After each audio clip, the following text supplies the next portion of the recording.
cities that are normally used by the 15 million, because 3 million is like one-fifth of the 15 million, like 20% of the 15 million. So that's why we say we think this is all right. We think we can manage. Now then the question is, what happens to the P4s and P5s and the S1s and the S2s, who are continuing with the long distance education at home? Because remember that education has been going on. It was a pity that some people interfered with the radios. Because we were supposed to give radios to these learners. But some people interfered with that. I was busy campaigning, I didn't get time to fight. Because it would have caused some little war. But Katonda Jari, God is there, so we shall sort it. Otherwise, my idea was to have radios for every homestead. Now, in order to complement those radio educations, after the 6th of April, when the present candidate classes have gone away, then the Ministry of Education will work out, will announce a detailed plan for how the S2s and the S4s and the S1s and the S2s can now also come to school in order to complement what they are learning through long-distance education. I think the idea here may be to stagger them, for them to come. One class comes for some time, they top up what they are learning from long distance, and they go, and then after some time they go away, and then another class comes like that, so that we maintain the smaller numbers. Because now you hear out of the 15 million, once we have the two batches of the candidate and semi-candidates, the number goes to 3 million, which is still much less than the 15 million. 20% using the space of the previous 100%. Now, once the present candidate classes go away, that means the 1.3 million go away, so you can now be able to bring in these other staggered classes. I don't know whether the Minister of Health here would want to have like a maximum, a ceiling, for instance, to say out of the 15 million, do not at any one time have more than so many. If she tells us 3 million or whatever, then we shall be guided. They will work on it. Now that will come in a staggered way. They come and go away, and others come and go away. Others come and go away. Then they continue learning at home. Those are the tactics of surviving in this terrible situation. All this has got some chibaro, some calculation. You know, the children coming to study and going back home can be a source of big trouble for the society. The young young people, when they get infected, many survive, overcome the corona. Even here in State House, we have had some of our young children here who work here. Quite a number have been infected, and they have recovered. But the problem, so therefore the school population could get infected, but some die also, because some young people have died. You remember the first person to die in Uganda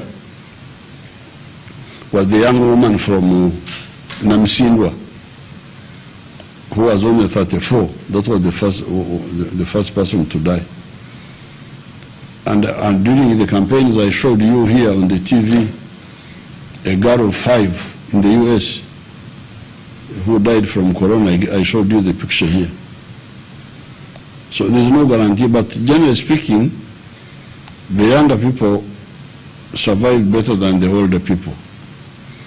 Now, in opening schools, the big danger is that the children will come to school, pick the corona, and go and kill their parents and grandparents.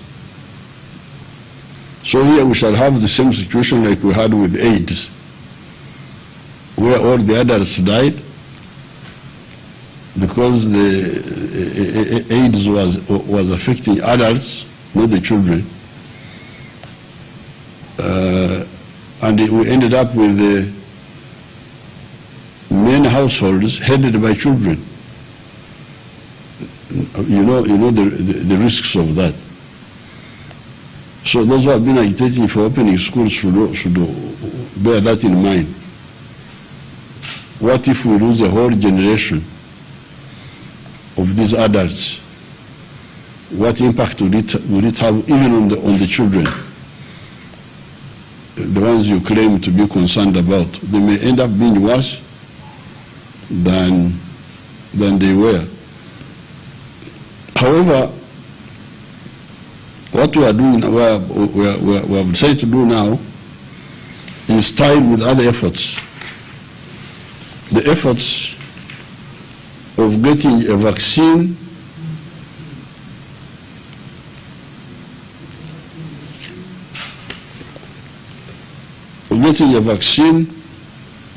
or getting a cure.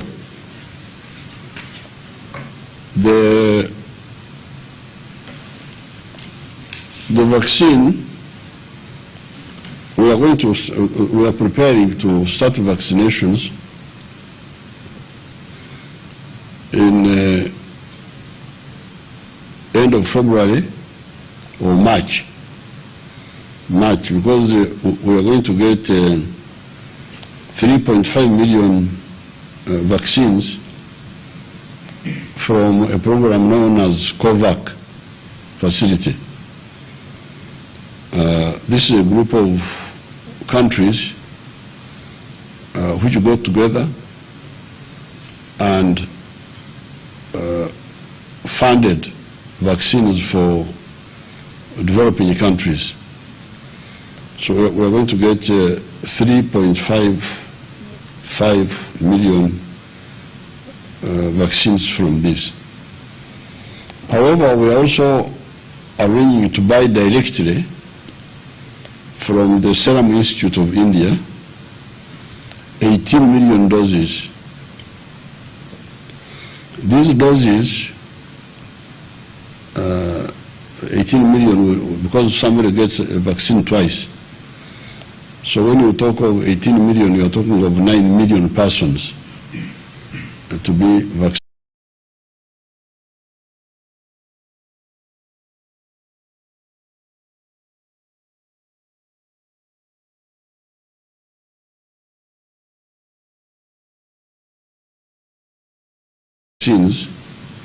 We shall start with the health workers, because they are the ones who are always coming in touch with sick people.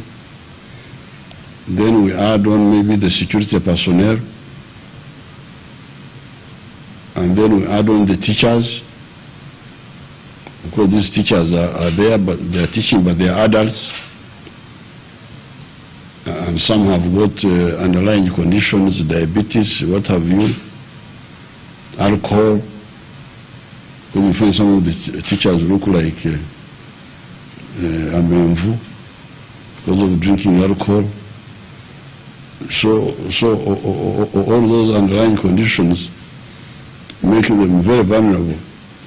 So therefore, these vaccines, the first to come, the 3.55 million, the 18 million, will go for the health workers, the teachers, the security personnel, and also the elders. Also the elders.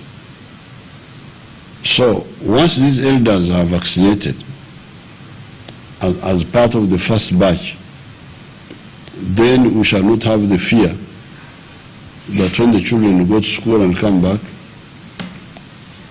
that they are going to be biological killers of their elders. That's why, therefore, the vaccination ties in with the opening of schools. And I hope the Minister of Health will get the vaccine on time to start with this vaccination. Now, of course, the other day we launched a cure trial, which I think is being done somewhere now. We shall wait for the results. If it works, that will be an additional safeguard, because then we can be able to treat the ones who get infected. Now, regarding the universities again will also open. Will open in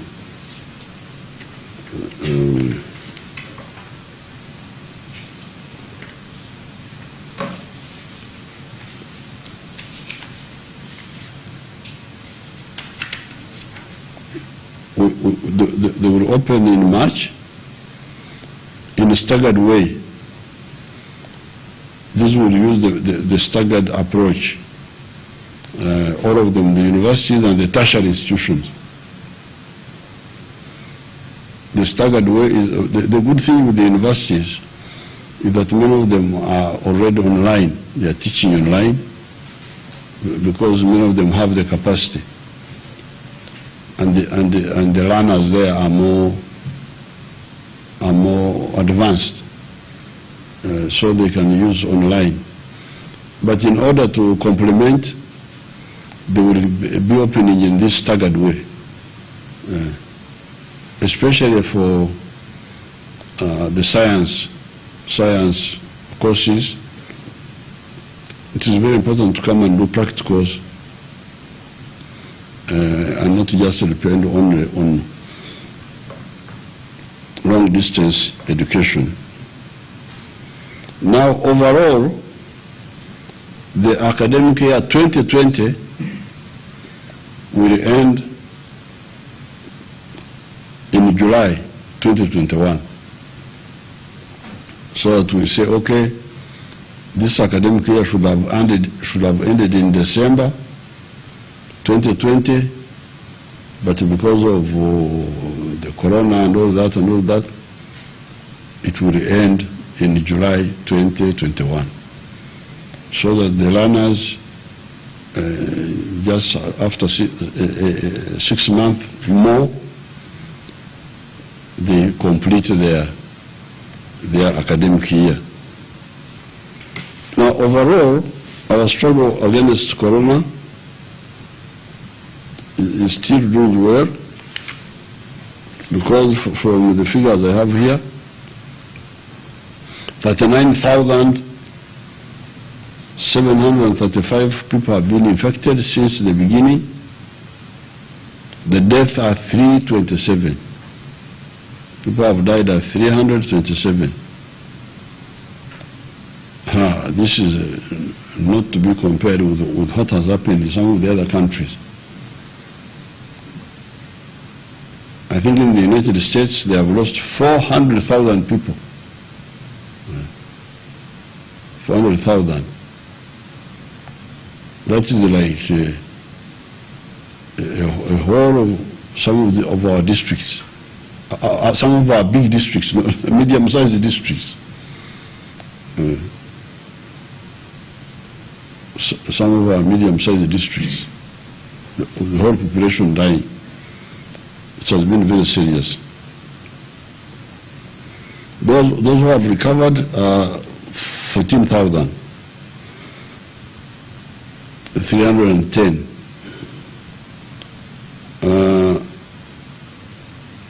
The daily new infections are now less. The ones which are being reported, we don't know why. But like today, the other day there were 50. Previously, sometimes they would be as high as 1,000, but they are now less. It could be that because these are people who report themselves. These are people who say, I feel sick, you check me. So it could mean that, I think this is an interesting, good sign, because we get you when you say, I feel sick.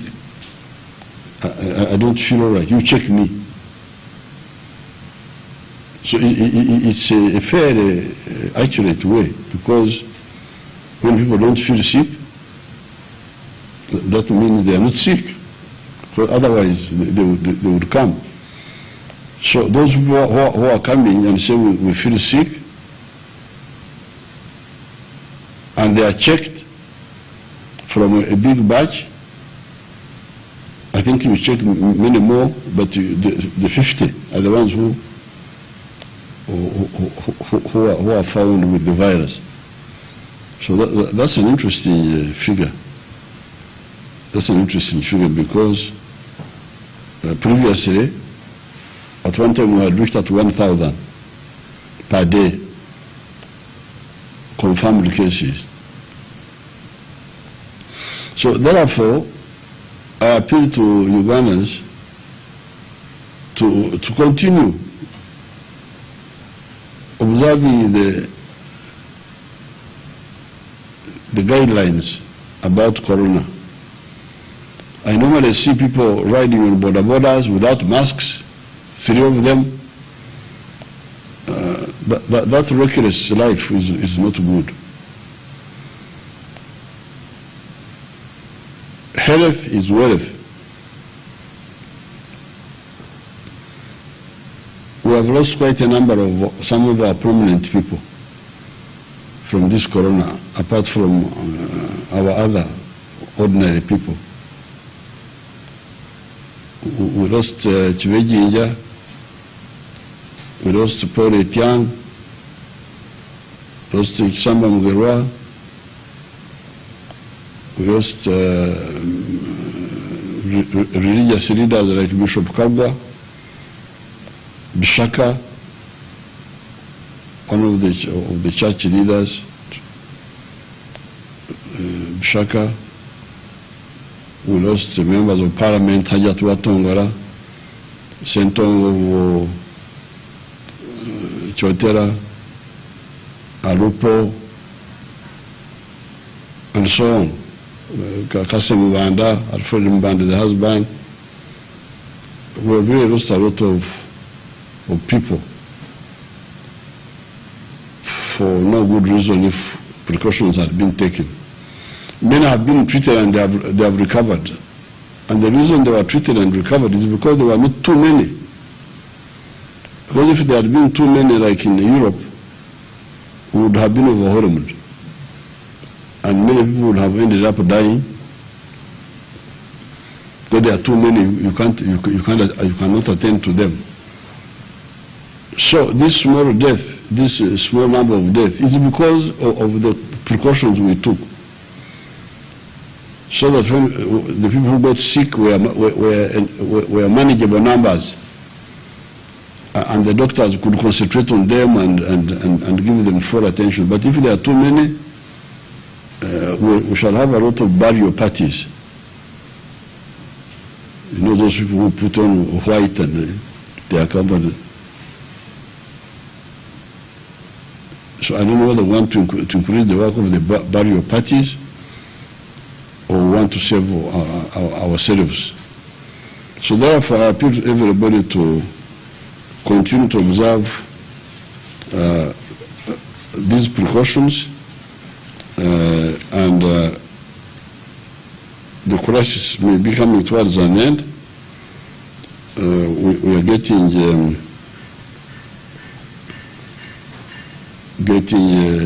vaccines. The vaccines, when we analyze them for us, we decide to go for the one of Oxford, AstraZeneca, and the one of the Chinese. The other ones we are studying. We are still the one of the Americans is very complicated because it needs refrigeration, which is not easy to have here, minus 70 degrees centigrade. Where shall we 70 degrees centigrade in Roixtura? Roixtura is, we are always at 28, 20 what centigrade. So where will you get minus 70? Where? Unless we take people on top of Mount Lorenzo and keep them there, so that they are vaccinated there. So that's why we want to use the other ones, which are easier to. The ones of the Russians is good, but it is using a carrier, a virus, which is normal in human beings.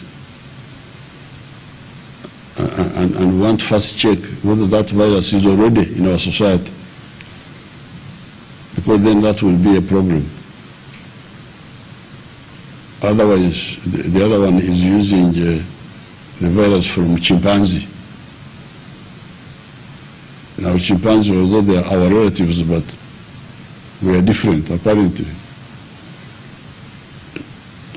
So our own people here are continuing with their own vaccine efforts. Of course, they are being delayed because when they try to get what is needed here and there, they are sometimes told, but that you Africans, you don't need to make a vaccine. That they are told that your job is to wait for others to make and then you use. So my scientists are also waking up to know that no, we need to make our own, and they are continuing. On Saturday, when I'm addressing Teresita, I will talk about the elections and the politics and so on. For today, I just wanted to mention those two issues, the issue of corona and the vaccination efforts, and the issue of the reopening of the educational institutions. There are other sectors which are still closed, like, for instance, the bars. The bars, they are still closed. The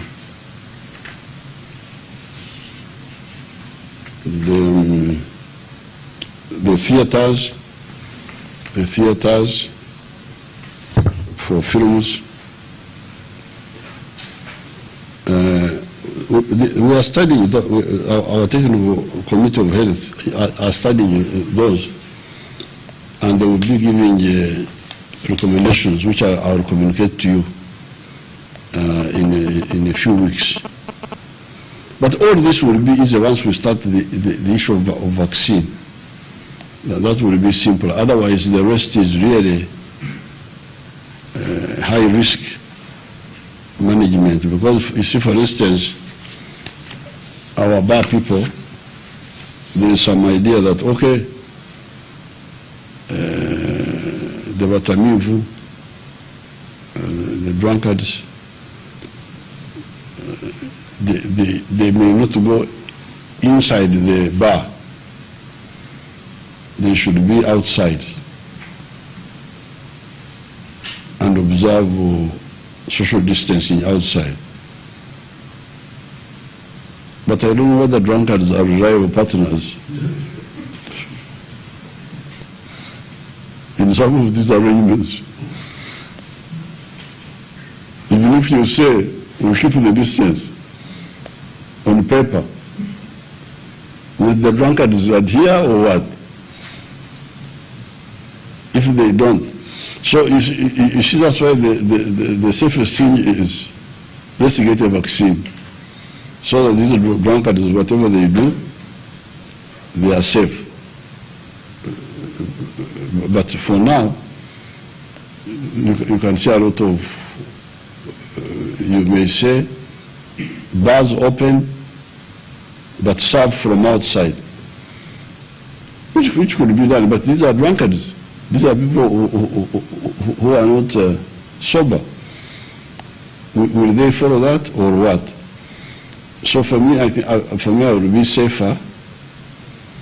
I would feel much happier if we get a vaccine. Then things will be easy. But we are aware of those sectors. It's not that we are not aware. We are aware.